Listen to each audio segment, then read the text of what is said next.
Hi everyone, Adam here. So, today's video is a little bit less, enthusiastic than I guess I had hoped it would be because Donald Trump got elected, and that is objectively shitty news. I mean, I don't know how else to put it.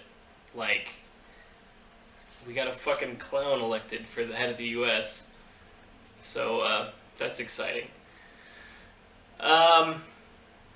Yeah, I'm not gonna rant about it. I promised myself I wouldn't. So, today's video is going to be about the simplicity of fitness and the complexity of fitness. And I think that this applies to a lot more things than just fitness. I wrote a philosophy paper on this back in college. There is, when you look at anything with, fitness, the tree next to your house, the sidewalk, this cup of coffee that I have in front of me, whatever. When you look at anything, there's two ways that you can. There's numerous ways that you can look at it, obviously, because everyone can look at the same cup of coffee and have a different mental experience of it. But there are two general ways that I break down thinking about it. You have a very simple way and a very complex way. You have the simple way of looking at something, which is, hey, this is a cup of coffee, and I drink it, and, what are its basic features? It tastes like this, and, it has some caffeine, so it'll keep me awake, whatever. And then there's the complex way of looking at it, which is that, this cup of coffee, man, like you had to, some farmer had to farm coffee beans, and then they had to put it in a truck or a boat, or however, it had to be shipped to me, and that shipping had to require a massive system of transportation and all the science that people have researched for hundreds or thousands of years just to get to this point, so we could make things like cars. And then that gets delivered. Here there has to be a huge system in place for how the delivery system works. Whether it's the postage system, or whether they're shipping it themselves, whatever the cost is. Gas. The whole fact that cars run on gas, we have to get that gas out of the ground somewhere. We have to put it. You could everything is interconnected is the point, and you could massively ratchet up the complexity of just this simple cup of coffee just by thinking about every single little variable that goes into it.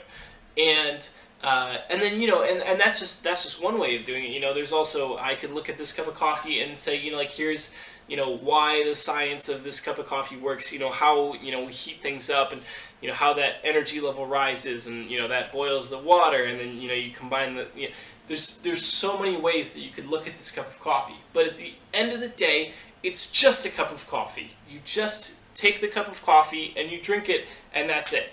And the thing is that we go through our lives most of the time with the simple version of things. When I walk down the street and I pass 30 people on the way to the gym, I'm not thinking about every single little thing that could be going on in their lives, who they could be, what interactions they could have with other people. I'm not looking at the bricks on the building across from me and being like, I wonder how those bricks were made. I mean, certainly some people do that, and certainly, throughout the day you have these moments where you sort of dive into the complexity of things. But for the most part, most of your day, you're walking around doing this simple version of things because it's easy. It doesn't require a lot of brain power, and if you're focused on a certain goal, which for example my goal is to walk from here to the gym, then it's a lot easier to just simplify all that, toss that all out the window, and just go to the gym.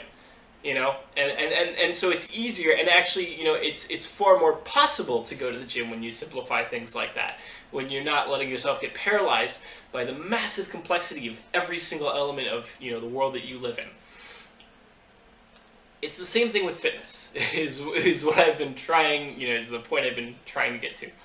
When you look at the things that matter and the things that don't, when you look at, people could spend their entire lives learning how to be the perfect trainer, the perfect athlete, exactly everything that you should do in every situation.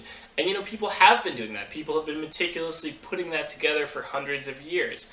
Depending on how long your sport of choice has been in existence, theoretically, someone has been working out the perfect way to do things, incrementally, little by little, the entire time that the sport has been around. If you look at, say, for example, CrossFit. CrossFit is a very recent, very new sport.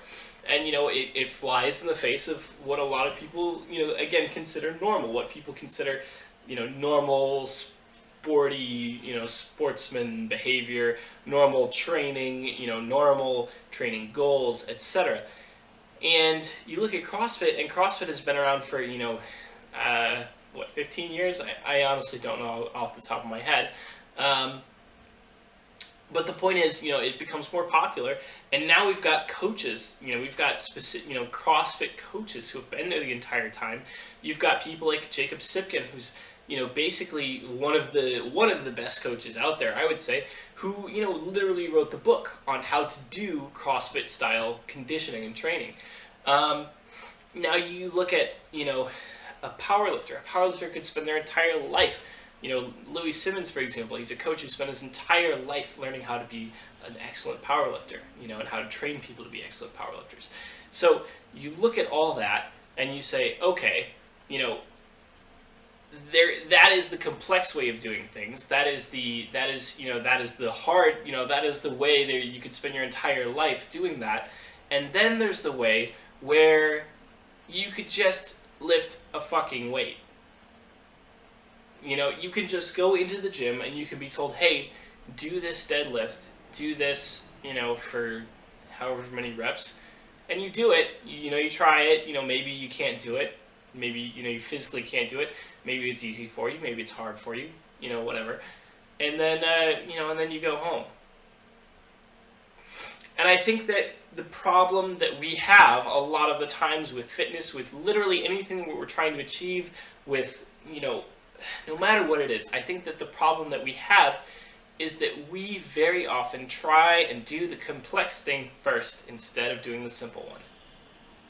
Instead of just going up there and doing the important, the 80-20, the important, the chunk of work that is actually going to give us the most benefit. Instead of doing that, we worry about the other 80% that gives us 20% of the benefit. We worry about all the wrong stuff. We focus on the complicated stuff instead of doing the simple stuff that matters first and letting the complicated stuff follow on its own. It would be like me trying to psychoanalyze this freaking cup of coffee, before I even drink it. Which, here I am right now. My coffee has not been drank. And I could really go for a cup of coffee right now. So that is it for today. That is my piece of advice. Don't complicate things, simplify things. Focus on what matters.